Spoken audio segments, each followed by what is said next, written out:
You ever wonder if a place can make music? I mean, really make it.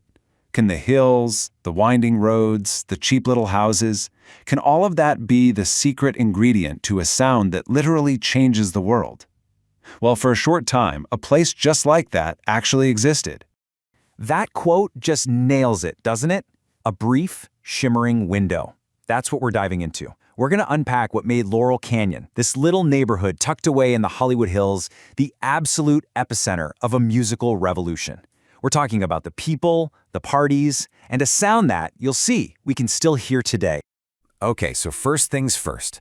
To really get the music, you have to get the place. See, Laurel Canyon wasn't just some backdrop for the story. Oh no, it was a character in and of itself, a kind of crucible for creativity that was completely different from anywhere else in Los Angeles. And this comparison just lays it all out. Forget the LA you see in the movies, the manicured lawns of Beverly Hills or the flat grid of the valley. Laurel Canyon was rugged, almost wild.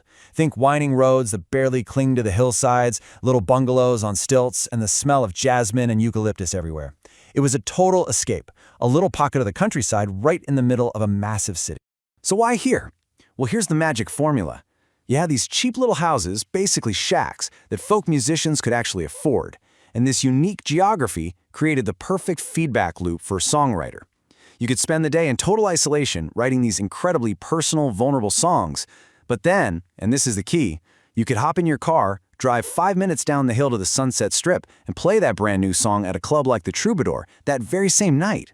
That immediate connection with an audience, that's how the music evolved so incredibly fast.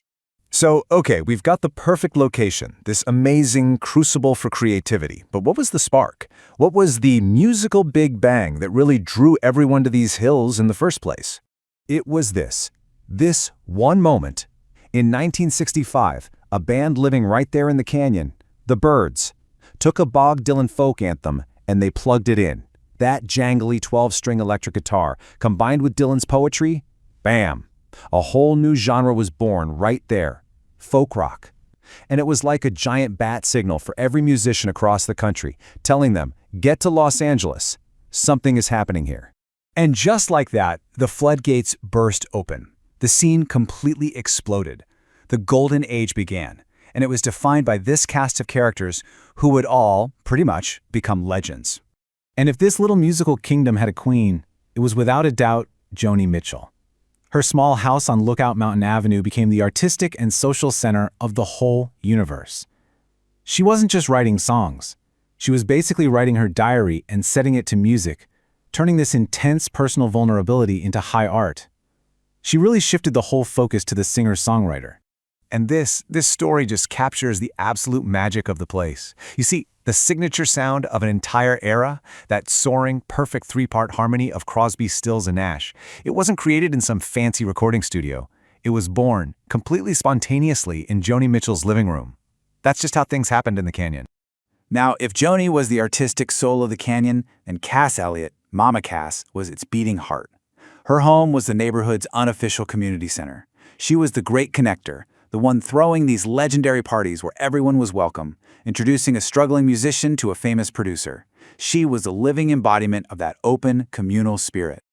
But look, it's a huge mistake to think Laurel Canyon was all just peaceful acoustic guitars and sunny harmonies.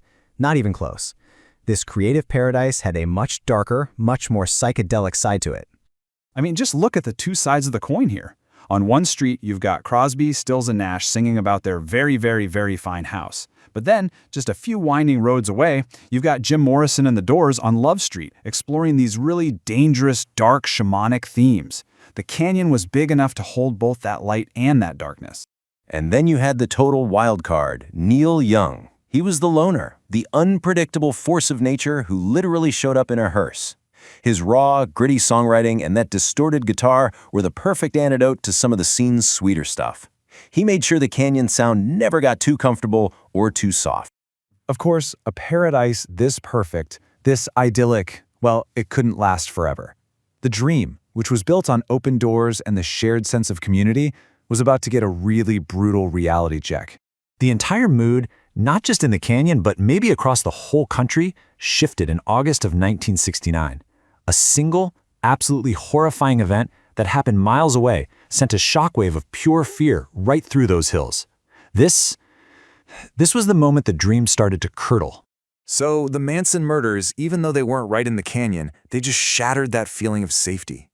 Suddenly, that open-door policy that defined the whole community, it died overnight. People started locking their doors for the first time. And at the same time, the drugs started to change. The communal, happy vibe of pot gave way to the paranoid, isolating energy of cocaine, and the whole social fabric just began to rip apart. And so the artists, they got famous, they got rich, and they moved away. The shacks are now million-dollar homes. The scene itself, it just faded. But the music they made? Well, that's a whole other story. So what is the real lasting legacy of that brief, magical time? When it's all said and done, what they left behind was a blueprint. The sound that was forged in those hills, that incredible blend of raw, honest storytelling, complex vocal harmonies, and brilliant songwriting, it basically became the definition of the modern singer-songwriter. And that's really the big takeaway here. The scene is long gone, sure, but the spirit of that time and that place, it lives on. It's an echo in the valley that you can still hear every single time an artist picks up a guitar to tell their truth. The real question is, can you hear it too?